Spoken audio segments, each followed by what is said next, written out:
Hi, hello. I just finished recording the rest of this video. Figured I'd pop back into the beginning to give you a little heads up. My power kept going off whilst recording all of this and even writing some of the stuff for it. So it feels a little disjointed. My apologies for that. With that out of the way, hope you guys enjoyed the video. Now, most people think the apocalypse happens in 2 hours, and that's that.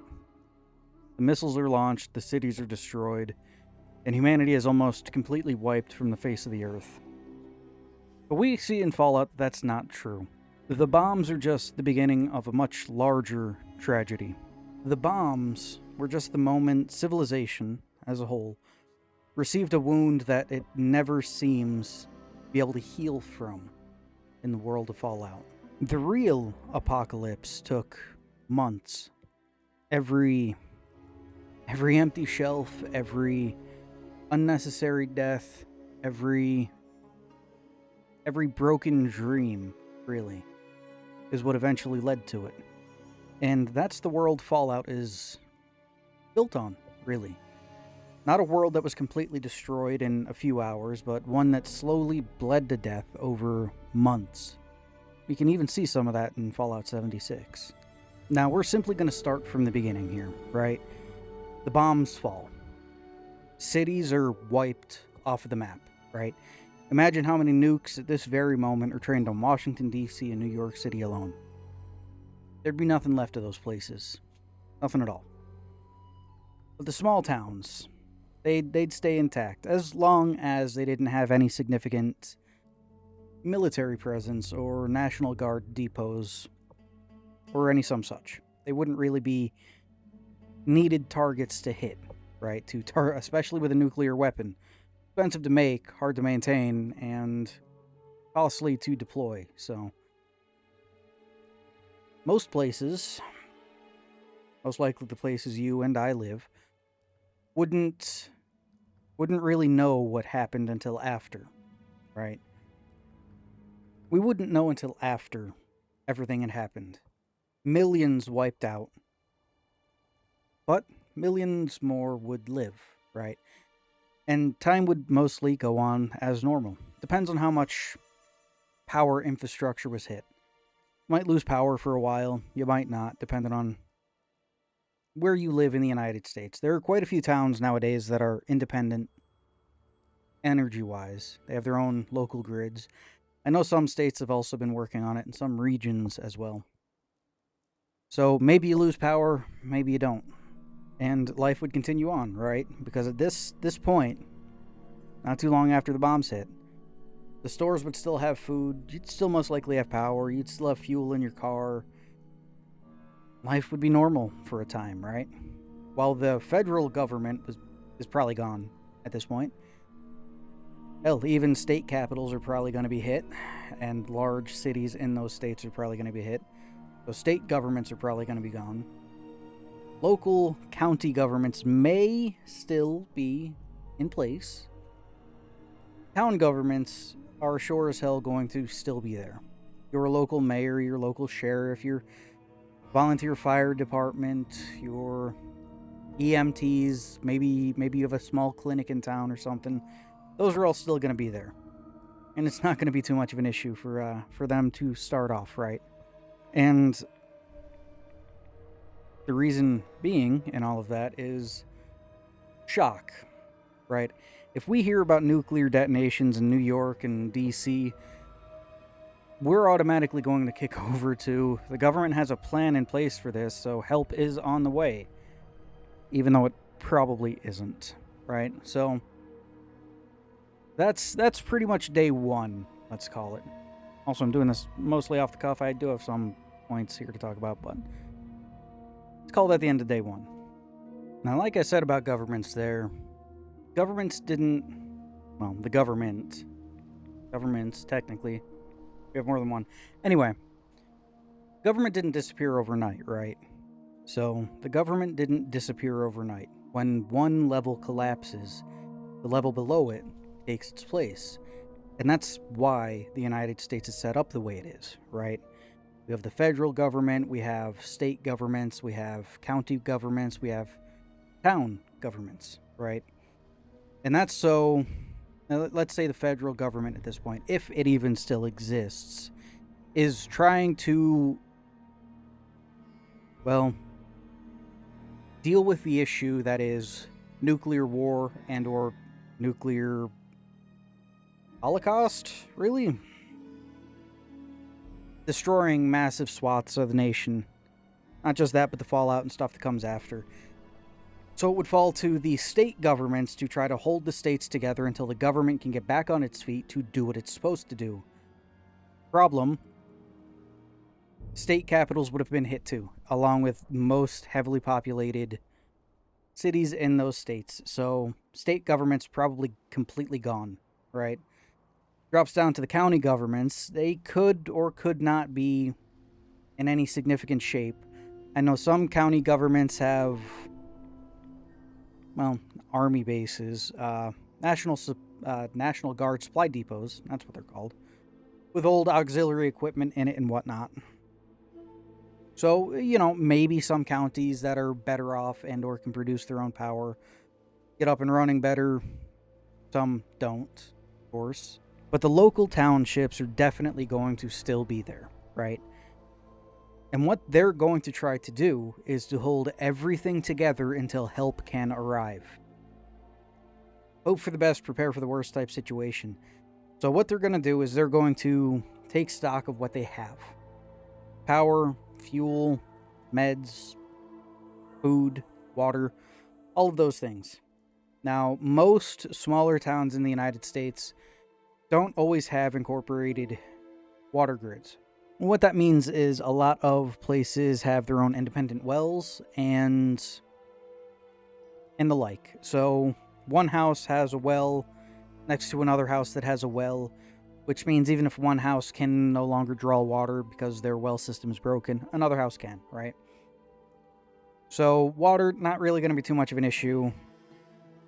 Food is going to be the biggest one of the biggest ones anyway.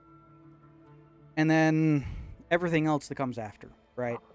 So many people out there, it's kind of disrespectful to call people this, but most people are drones, right? You and I both know this.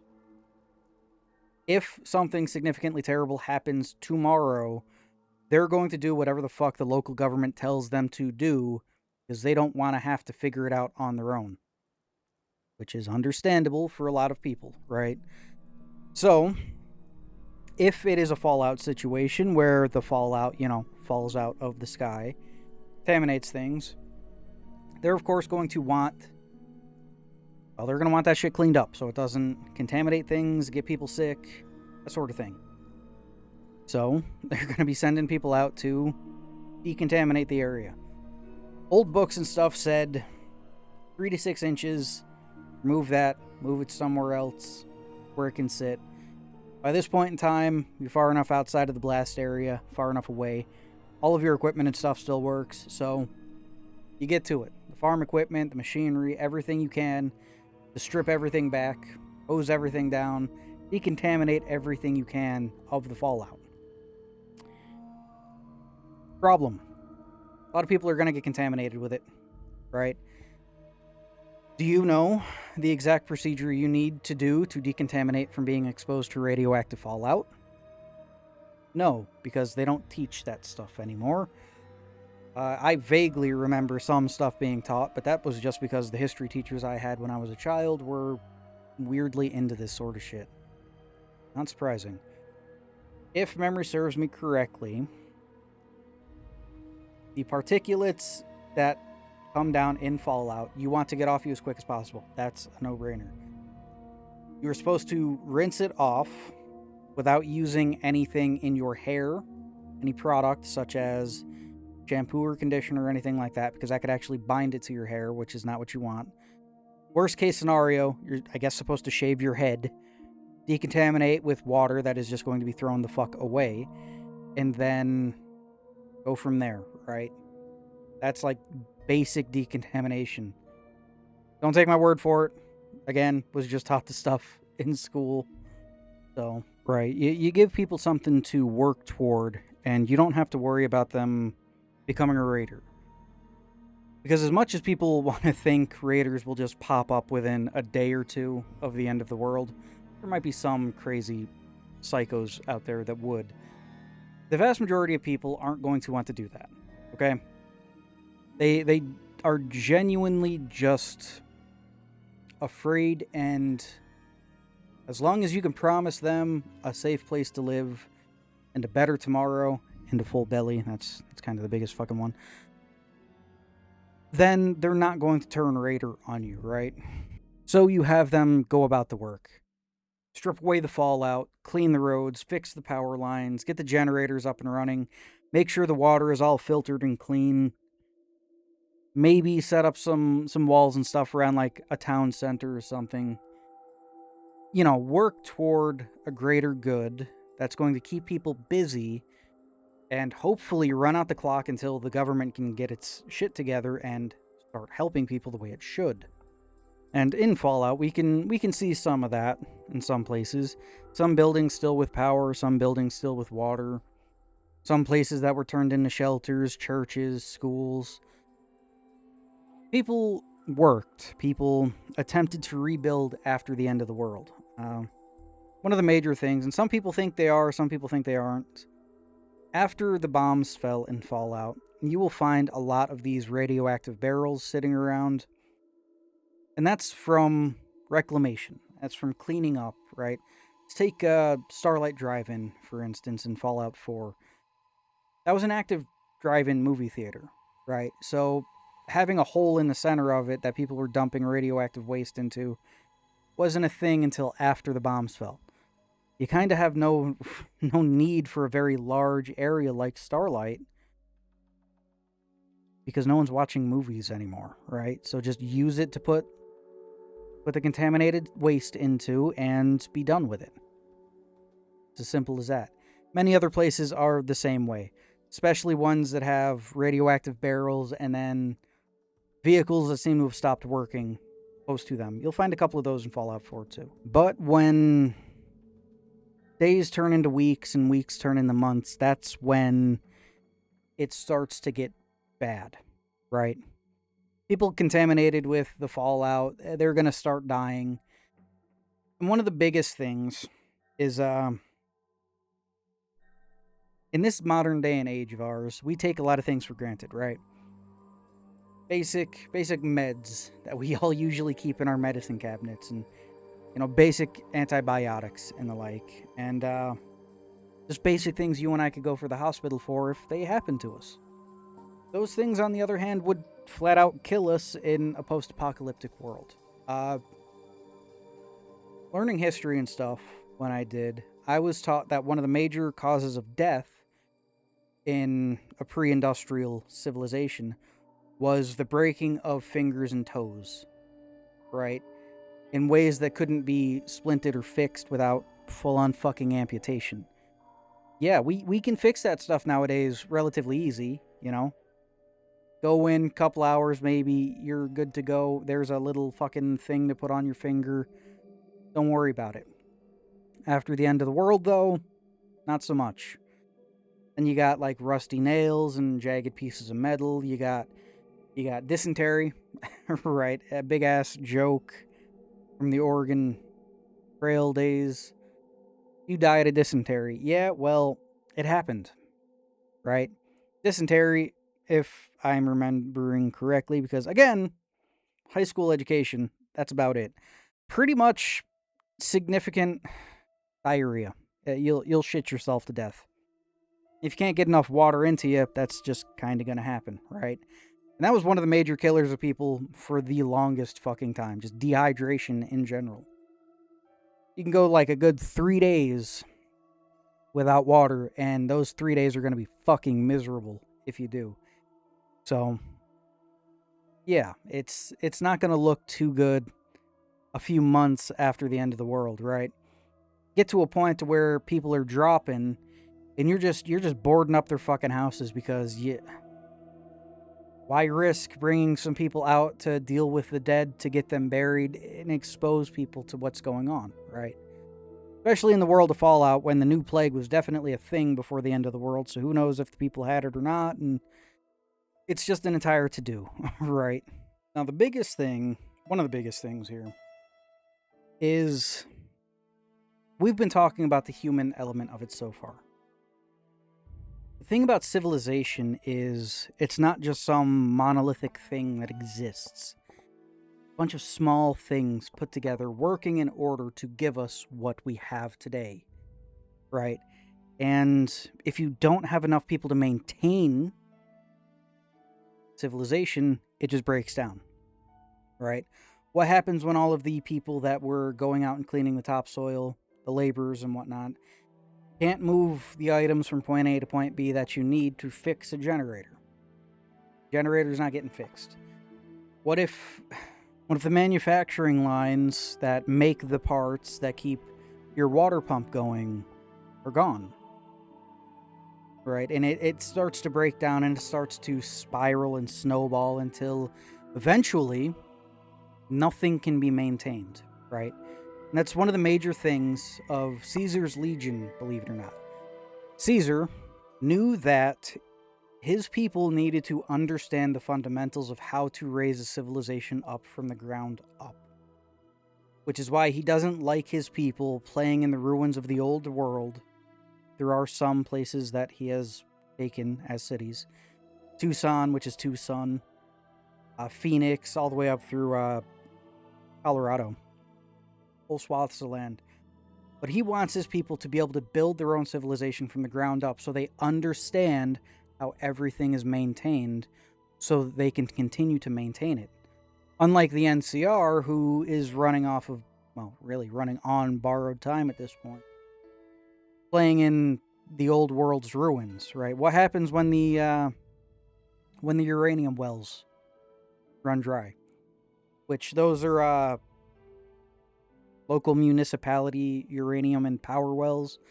They're like localized nuclear reactor generators underground, usually in the Fallout world, that supply power to certain areas. They were built underground to be shielded from nuclear blasts so they could keep going after the end of the world, which is cool and all, but doesn't really help when no one knows how to maintain the goddamn things, right? So the world starts to fall apart around you quicker than you would think, because let's face facts here. How many times have you driven down the highway and thought to yourself, wow, the government should really fucking fix the road, right? Or how many times has a small storm hit and your lights have flickered and you figure, well, maybe the government should fix the grid or something. Or if you live in the northeastern United States like I do, if you've looked at your fucking power bill lately, you wonder why the bill has gone up like 20 or 30% in the last couple of years, and that's simply because the power companies have not been maintaining the grid. For the last 30 years, haven't been doing shit with it. Now they pretty much told the government around here, hey, you gotta let us up the fucking up the price for power delivery to people so that we can start fixing the fucking grid. Otherwise, we can't guarantee power is going to get to the places that it's needed. Which is just fucking ridiculous. Holding the government hostage because you didn't do your job maintaining the grid. Anyway, tangent aside, we know the grid is hardly upkept nowadays as it is. Same with most infrastructure. So you know full well it's only going to be a few years before most things, quite frankly less than a year, before most things just stop outright, right? Power, water, roads are just going to fucking crumble into themselves. While sure there would be less traffic, we all know full well that all it takes is one truck knocking a pothole into the connector for a bridge for that bridge to go down in one good storm in the wintertime. And by the by, once everything starts breaking down this way, that's when people would start turning raider, right? As soon as they can't get the food they need to feed themselves and their families, they're going to start taking that shit from other people. It's as simple as that. That right there, 6 months, maybe 8 months in, is when you'd actually start seeing raiders and stuff. Well, and this is kind of fucked up to explain, the government of the United States of America has in place a way to deal with prison populations should worst case scenario happen. And the way they do that is if you were arrested for like a non-violent crime and put in prison, they're probably just going to let you go should like nukes and shit go off. If you're in for a violent crime, they're just gonna shoot you. Kind of fucked up, but they can't take the chances of letting out a bunch of people that are then going to try to hurt and steal and do terrible things to other people that are just trying to survive. So, yeah, that's kind of the blanket reasoning. The other reason is prisons are fortified positions, so the government can technically use them as operating bases, which is why they would want them cleared out to begin with. Schools aren't a good choice because most schools are just glass fronts and not really fortified in any way. Prisons, on the other hand, you don't want people breaking into or out of them. So, it's one of those things. So, you wouldn't get raiders from criminals being let loose on the world. You would get raiders from people just trying to survive at first. I mean, if drugs and stuff were so easily made in our world, then yeah, sure, I could understand people going insane on drugs and shit after the end of the world to try to numb the pain, but yeah, no, Jet is pretty much just Jet in the lore of Fallout is like fermented ramen shit that is then like vaporized and put into a pressurized container you can huff. That's based on a real world phenomena that happened called Jankum. I remember this shit from like the late 90s. Big to do, right? The sensation news reporting cycles that always went on about the time, like the bracelets and shit. Jankum was right up there with all that shit. Human feces and urine fermented for a while. You could apparently get high off the fucking fumes. So of course the news ran with it as everyone's doing it. Make sure your kids don't do it, type shit. And I think that's where the idea for Jet came from in Fallout. Anyway, tangent aside on that. I don't really have a good segue after that to move into the next part, so we're just going to move into the next part. So now that we've covered a bunch of random odds and ends, we're going to go more into detail on one of the things I touched on earlier. And that's the small things that kill, right? I'm going to be looking up at a list over in that direction, because I cannot remember these off the top of my head, especially right now. First thing, simple basic cuts, most likely on your hands. Nowadays, just slap a little antibiotic ointment on it or a bandage with some antibiotic ointment on it. You're good to go. You don't need to worry about it. Post-apocalypse, though, clean water might not be a thing.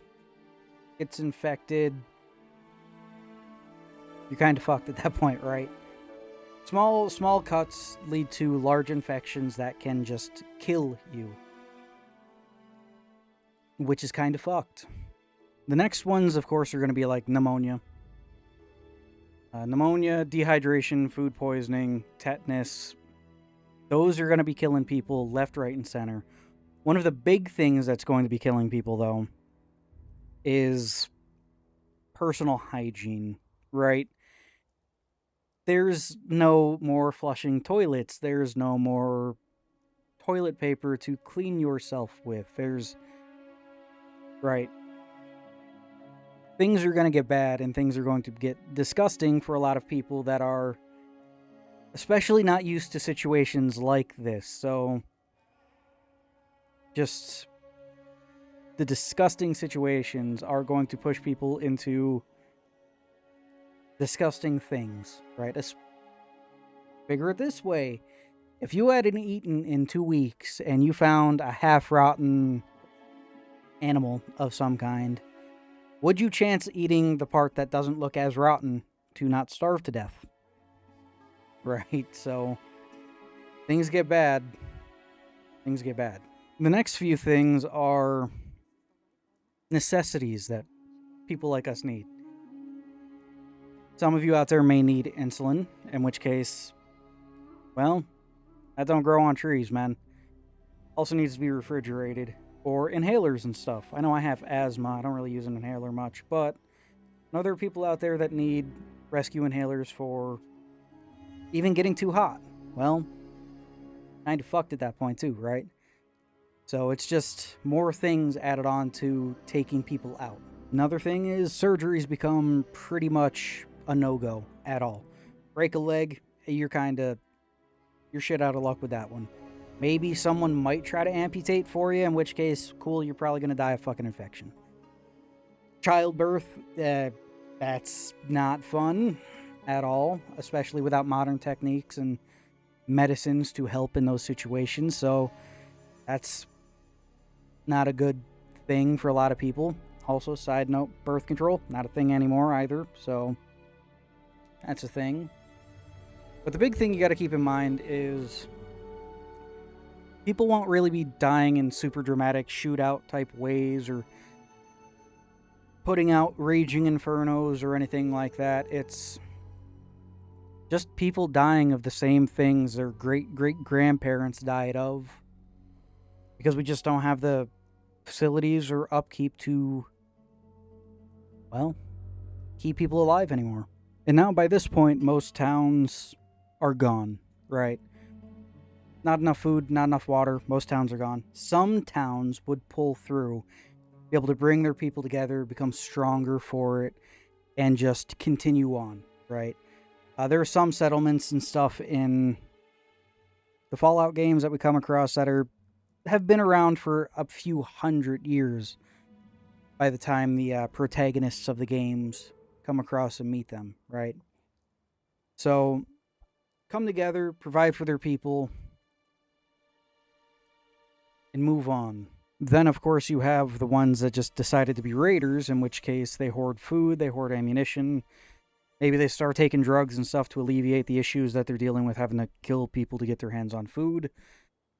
You know, you get the birth of the psychos and the marauders and the raider gangs and people going tribal, being in their small groups, out fending for themselves in different ways and shapes and forms.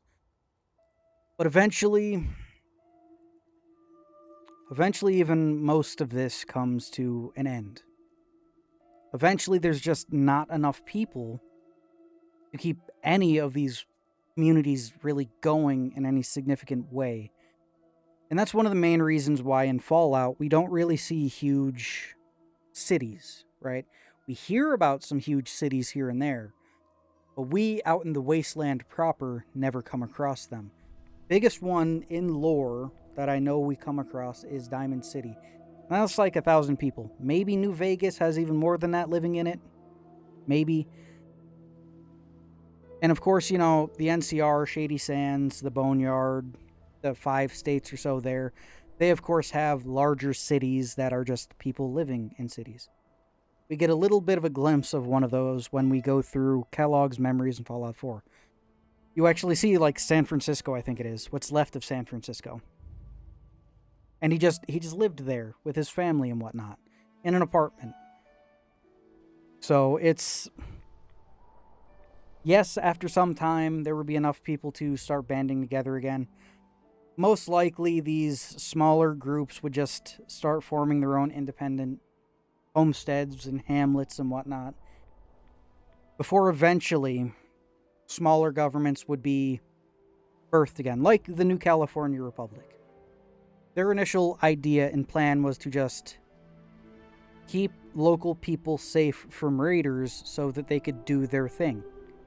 They would take, you know, some fresh water and some food and, you know, stuff like that to keep going to keep the people safe, but that was the overall battle plan for the NCR. In the beginning, anyway. And that's one of the major reasons why the world we play in Fallout always looks so... I don't even want to really say destroyed anymore. Just forgotten and abandoned, right? The people that are running around don't care that there's a fully functional building down the ways, because that building has been empty for 3 or 4 generations. You know, if there was something good about it, their parents, their grandparents, their great-grandparents would have done something with it.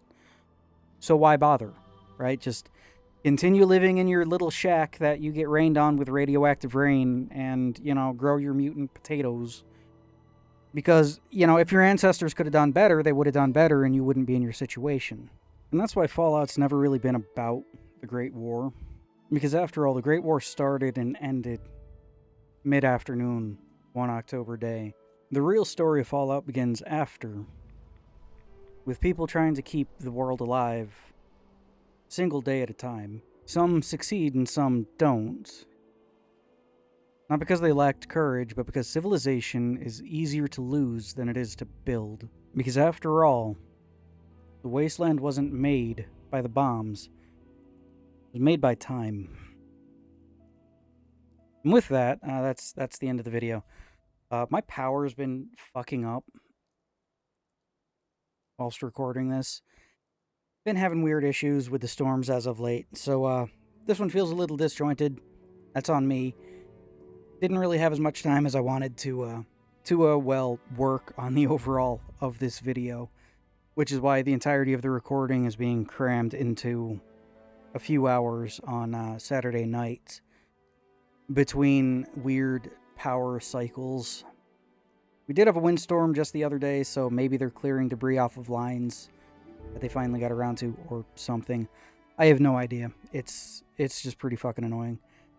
So, thanks for watching. Hope you guys enjoyed the video. If this is your first or second time here, hope you enjoyed your stay. If this is your third time here, go ahead and hit that subscribe button so you can stay up to date on when I post. Fuck's sake. Words are hard sometimes.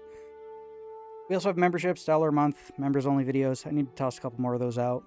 Probably going to be more reviews of Jericho. $2 a month, you get early access to every video I post. Anything beyond that, just get your names and like the credits and whatnot, and shout-outs. We also have Discord, so that's cool. If you want to come say hi to me or yell at me, feel free to. And with that, I'm going to double check that the recordings are all still fine, so I don't need to re-record anything else for this. And go to sleep. See you guys in the next one.